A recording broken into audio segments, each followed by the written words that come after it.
Hi everyone, quick question for you. How many half-finished products do you currently have sitting somewhere on your computer, written in little notebooks here or there?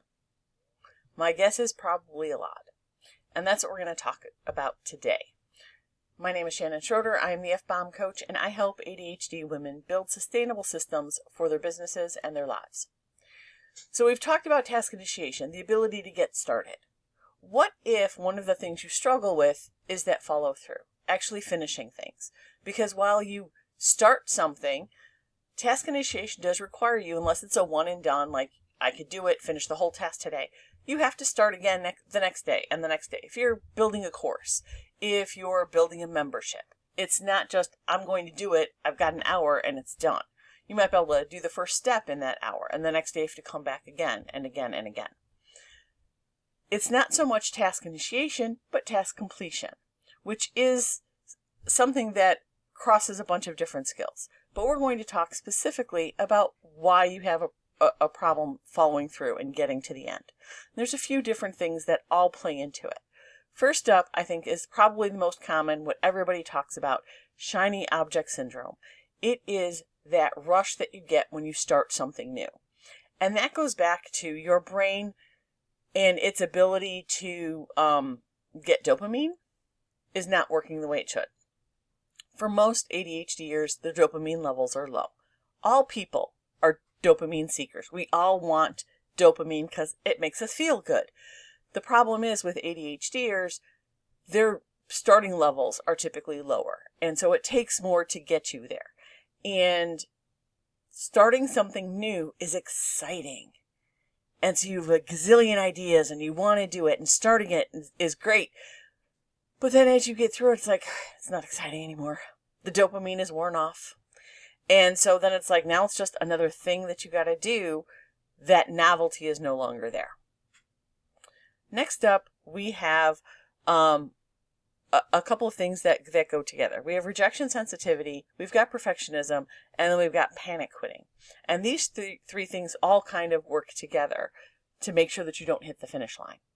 So rejection sensitivity is perceived rejection.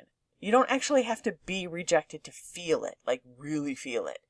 And the problem is that as you get closer to the finish line, as you get closer to finishing that product and putting it out in the world, there's that part of your brain that says, oh my God, people are going to see it. What if it's total crap? Then they're going to know you're a fraud. And even though your logical brain says, I know this is good, I know what I'm doing, my people need this, there's that part of your brain still trying to protect you, wanting to keep you safe from that rejection. Even though it hasn't happened yet, it's a possibility. Because of that, you start slowing down. And then you start looking at it and say, okay, well, maybe it's not done. Maybe I have to do it better. Sometimes you scrap the entire thing in that panic quit and start all over again. And now you're in that cycle of, but it's a new thing now because now I'm excited because I'm revamping it. I'm making it that much better. But really, what you had was good. You just were afraid to finish. Along with rejection sensitivity is often perfectionism. You tell yourself, it's almost there, but I can make it better. It's almost there, but it needs one more thing. And so you keep adding things and keep adding things because you want it to be perfect. You have this vision in your head of what it should be when it's done, that ultimate, perfect, beautiful, amazing thing. And because that thing never truly exists, you're never really going to get there, and then you can't put it out in the world. So perfectionism oftentimes works with RSD because it helps keep you safe, because you know nothing's ever really going to be truly perfect. So when we talk about all of these things hitting, our goal today is to finish just one thing. So I want you to choose one thing that you think you want to be able to finish. So one step is just going to be a brain dump. I want you to take a moment and put down everything that's in your head, all of the things. So yes, all of the unfinished products that you've got going on, but also all of the other things in your head weighing you down. The emails you have to send, the newsletters you have to write, the blog posts or videos you have to create, the laundry that needs to be switched over, the meal planning that you have, everything. Get it out of your head because it's going to free up mental space for you to handle doing the other things you have to do. Then I just want you to rank everything 1 to 3. If it moves your business forward, if it is time sensitive, can you make meaningful progress on it today?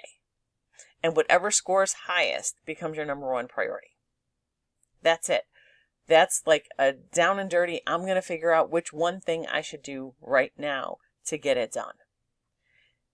If you found this useful, hit like and subscribe. But in the description, I have my Task Finish Toolkit, which will give you a complete system for finishing those tasks that are on your list. So I've given you the first step, that down and dirty version of it. And yes, it will work if you follow it through.